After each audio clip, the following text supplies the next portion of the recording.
Are you the person who notices things other people don't? The faint buzz of a fluorescent light, the shift in someone's tone, the tension that fills a room before a single word is spoken. Do you feel emotions so deeply that it almost hurts? Like joy, sadness, even beauty arrive in waves too strong for your body to hold. And after what everyone else calls a normal day, you find yourself retreating to a dark, quiet room, your mind still echoing with everything it absorbed. You try to explain it, but people tell you you're too sensitive, too emotional, that you need to toughen up. So you start wondering, what's wrong with me? Why can't I handle what everyone else seems to handle so easily? You spend years trying to turn it down, to numb it, to stop feeling so much. But what if there was never anything wrong with you at all? What if your sensitivity isn't a flaw to fix, but a finely tuned instrument that was never meant for the noise of this world? You were told to be stronger, harder, colder, but maybe you weren't meant to be a shield. Maybe you were meant to be a sensor, a quiet observer who feels what others miss. In this video, we're not going to talk about weakness. We're going to talk about wiring, about a kind of mind that feels, sees, and processes life differently, and the surprising science behind why that difference is actually a gift. Let's begin.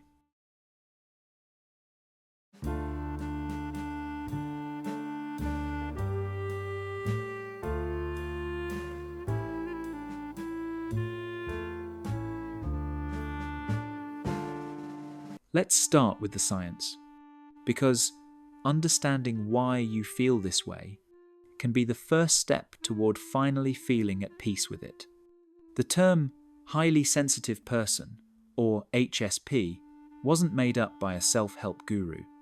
It was coined in the 1990 seconds by Dr. Elaine Aron, a research psychologist who discovered something extraordinary, that roughly 15 to 20% of the population share a specific biological trait called sensory processing sensitivity.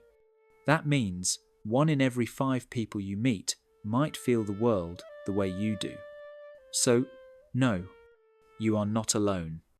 Now, here's what that actually means. Your brain and nervous system are wired to process information. Emotional cues, sensory details, subtle signals, more deeply and thoroughly than most people's. It's not that you choose to feel more. Your system just takes in more data. It's like having a high-definition radar that picks up every tiny shift in sound, light, or emotion, while everyone else filters the noise out. This isn't fragility. It's precision. You're tuned to pick up frequencies others can't even hear. Scientifically, it shows up in fascinating ways. The insula, a region of the brain that links your body sensations to emotional awareness, is more active in HSPs. That's why you can feel the energy of a room the moment you walk in. Your emotional radar is on before you even realize it. Then there's the mirror neuron system, the part of your brain that makes empathy possible. For most people, it flickers on when they see someone in pain. For you, it lights up like a floodlight. You don't just understand what others feel, you experience it. And here's an important distinction. HSP is not shyness.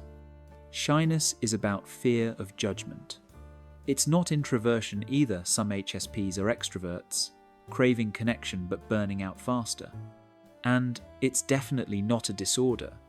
Anxiety can develop from living as a sensitive person in an insensitive world, but the sensitivity itself is not pathology. It's part of your operating system. So when someone says, "You're too emotional," remember, that emotion is the evidence of your brain working exactly as it was designed to. It's not weakness. It's awareness, turned up to full volume. And if you've ever wondered why you notice everything, why you think so deeply, why life feels richer, but also heavier. You're about to find out, because in the next part, we'll look at the 4 pillars that define this trait, the framework that explains exactly how your sensitivity shows up in your daily life. If you've ever felt like your mind runs deeper, your heart feels harder, and your senses notice more, there's a reason. Dr. Elaine Aron called it the D.O.E.S framework. 4 core traits that define the highly sensitive person: depth of processing, overstimulation, emotional responsiveness, and sensing the subtle. These 4 letters describe the invisible architecture of how your mind works. Let's take them one by one. D. Depth of processing. Your mind doesn't just see the world, it chews on it. When you face a decision, what to say, what to wear, what to eat, your brain automatically spins through a web of associations. You weigh consequences, memories, future outcomes, emotions, ethics, all in a fraction of a second. To others, it might look like overthinking, but to you, it's not optional. It's how you think. You notice connections others miss. You read between the lines, sense the undertones, and look for meaning in everything. That's why shallow conversations can feel like starvation, and deep ones feel like oxygen. It's not indecision, it's deep simulation. Your brain runs an orchestra of what-ifs and whys before it rests. You're not slow, you're thorough. Your mind is an ocean in a world of puddles, and that depth, when channeled, becomes wisdom. O. Overstimulation. Now, here's the trade-off for that depth. When you process everything, it's easy to get full. Imagine your brain as a cup. Most people have a big mug. You have an espresso cup, beautiful, refined, but small. Every sound, light, and emotion pours in faster than it can drain. Crowded stores, loud offices, busy social events. They don't just annoy you, they flood you. You reach a point where your mind says, no more input. That's overstimulation. And when it hits, you might shut down, withdraw, or feel irritable. Not because you're moody, but because your system is doing exactly what it's supposed to do, to protect you from overload. It's not weakness. It's a full system saying, please, give me silence. Your nervous system isn't fragile. It's finely tuned. And even the finest instrument needs moments of rest between songs. E. Emotional responsiveness and empathy. This one is both your superpower and your greatest burden. When you see someone cry, your body doesn't just recognize sadness. It feels it. That's the mirror neuron system at work, the brain's empathy network, lighting up as if you were the one in pain. You don't just watch emotions. You absorb them. You sense when someone's pretending to be fine. You feel tension before it's spoken. You cry over music that no one else notices. And while that empathy makes you the person people trust most, it also drains you faster than anyone realizes. You become everyone's emotional first responder, carrying pain that was never yours to hold.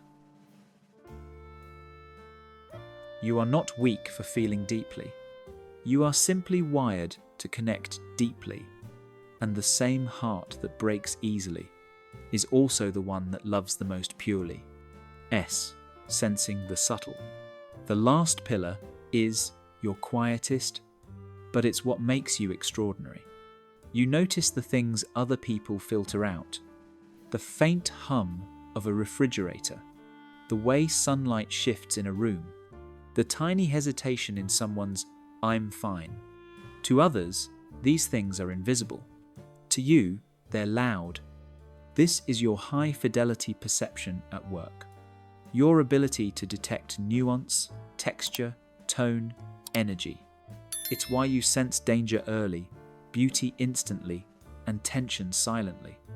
And yes, sometimes it's exhausting, but it's also what makes you an artist, a healer, a creator of beauty in a world that moves too fast to notice it. You live in high definition, while most people live in low res. You are the canary in the coal mine, the first to feel when something is off, and the first to recognize when something is truly right. Depth of processing, overstimulation, emotional responsiveness, sensing the subtle. This is your wiring. It's what makes you thoughtful, intuitive, and compassionate, but also tired, misunderstood, and sometimes overwhelmed. You are not broken. You are simply built differently. And in a world designed for the other 80%, that difference can feel like a burden. But as you're about to see, it's also the key to your greatest strength. Because every gift, every superpower, comes with its shadow. And understanding that shadow is the first step to mastering your light.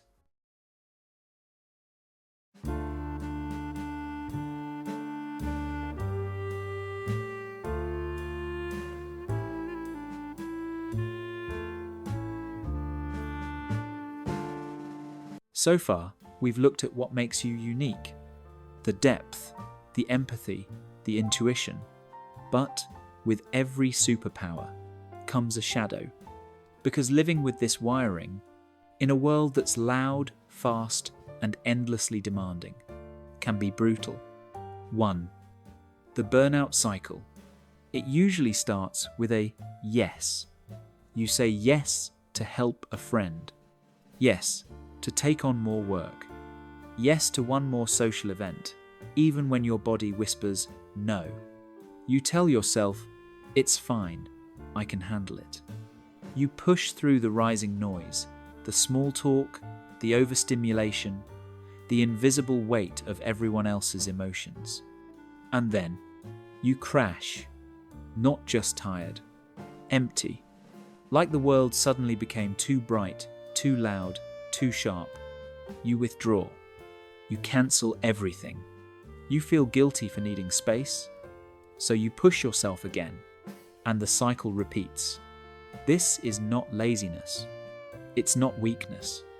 It's biology. Your nervous system is trying to save you from a world that doesn't know how to slow down. You're not flaky. You're fried.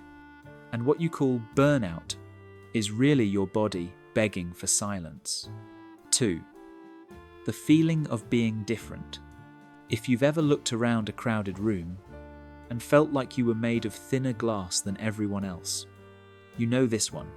From childhood, you were told, you're too sensitive. Don't take it so personally. Why do you cry over everything?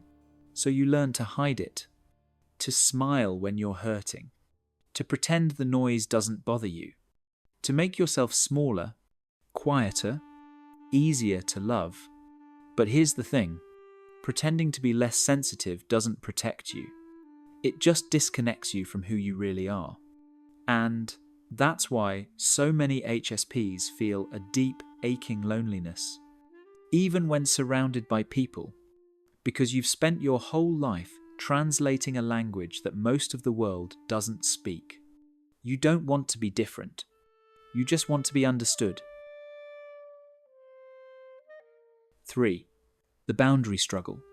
And then there's this one, the hardest of them all. You know the word no, but saying it feels like an act of violence. When you sense someone's disappointment, you feel it in your own chest. Their sadness becomes your pain. So you agree. You accommodate. You say yes to keep the peace. Not because you want to, but because the alternative feels unbearable. This isn't weakness. It's empathy misdirected. You're wired to keep others safe, even if it costs you your own peace. You've become everyone's safe place, without ever having one yourself. 4. The weight of the world. Over time, these patterns pile up. Burnout, isolation, exhaustion, and you start to believe the lie that you're too much for this world.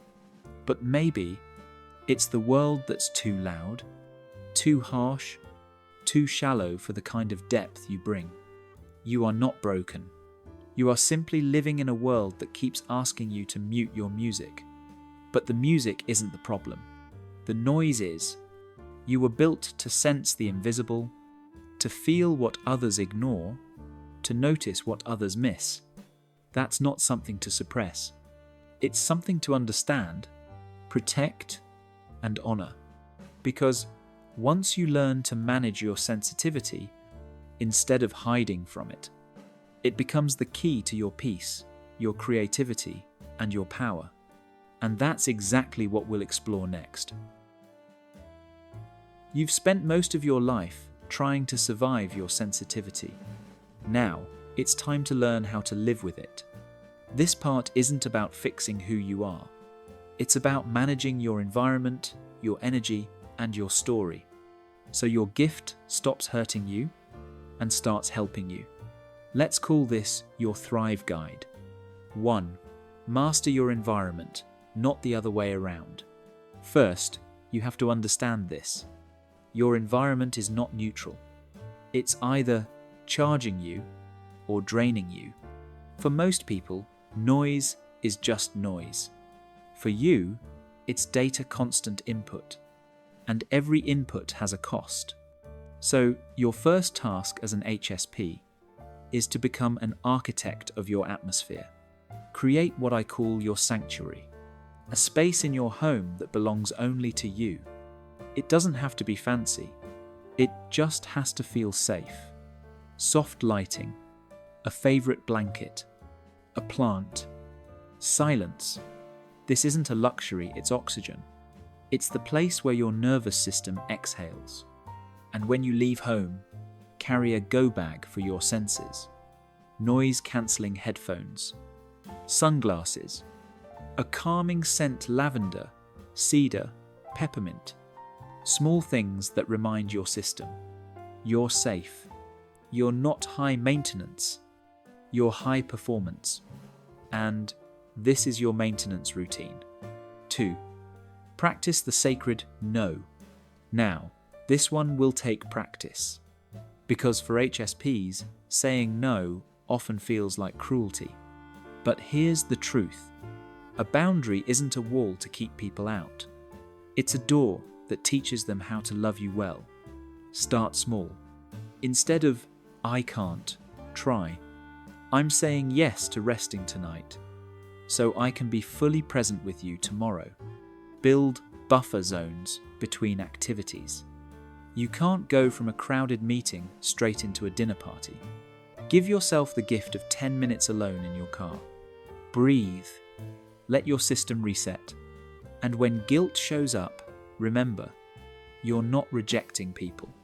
You're protecting your capacity to love them better. Each boundary is an act of compassion for yourself and for others. 3. Change the language. Change the story. Words shape the way your brain perceives reality. And for years, you've been handed the wrong words. Too sensitive. Overreacting. Overthinking. Let's rewrite that. You're not too sensitive. You're highly perceptive.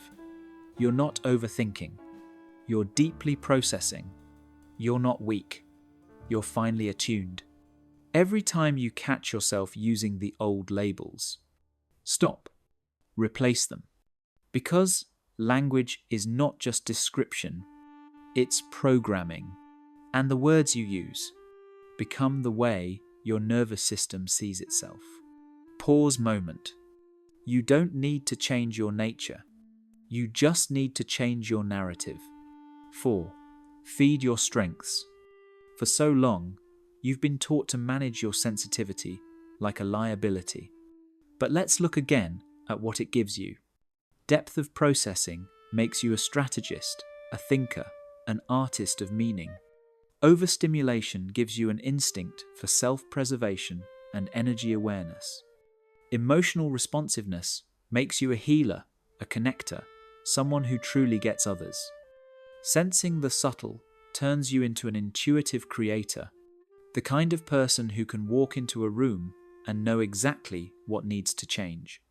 The world is built by the 80%, but it's refined by the 20% who feel more, notice more, and care more. Pause moment. The bridge needs builders, but it also needs the sensitive ones who ask, is this the right place to build? Will it hold? Is it beautiful? That's you. You are the conscience, the composer, the quiet calibrator. Your sensitivity is not an obstacle, it's guidance. 5. Protect, reframe, and create. Healing doesn't mean you stop feeling deeply. It means you finally learn how to let depth and peace coexist. Protect your system. Honor your rhythms. Speak gently to yourself. Surround yourself with people who don't need you to dim your light to be comfortable. Because sensitivity is not fragility. It's awareness amplified. You were never meant to be the loudest person in the room. You were meant to be the one who notices what the noise is covering up. And when you learn to manage your sensitivity, you stop apologizing for it and start using it. Let's go back to that person in the room. The one who notices the flickering light. The one who feels everything. You've spent a lifetime believing your sensitivity was something to hide, something to apologize for, something to toughen out. But what if that sensitivity was never meant to make you weaker? What if it was always the part of you that kept you human? You've been trying to play the world's game with the wrong instrument. They handed you a sword, but you were born holding a violin. And while everyone else was learning to fight the noise, you were learning to hear the harmony underneath it. The world doesn't need another battle axe. It needs someone who can still hear the music. That someone is you. Your empathy, your intuition, your depth. They are not too much. They are exactly what this world is starving for. You are the ones who make the world softer, slower, kinder. So stop apologizing for your sensitivity. Protect it, nurture it, and then use it. Because your gift is not a burden, it's a responsibility. To feel deeply, to notice beauty, to bring compassion back into a world that forgot how to feel. If something in this video made you exhale, if you felt seen, if you thought, finally, someone gets it, then you're in the right place. This channel is a home for deep thinkers, quiet hearts, and gentle souls. We talk about the parts of life that don't fit into small talk, about healing, boundaries, trauma, and the quiet strength of feeling deeply. So, if this resonated with you, hit subscribe, not just for more videos, but to join a community that feels like home. And in the comments below, share your story, your HSP moment. That one time you realized your sensitivity wasn't weakness, but awareness. Because every time one of us speaks our truth, someone else out there finally feels seen. You are not too much. The world just hasn't learned to listen at your volume yet.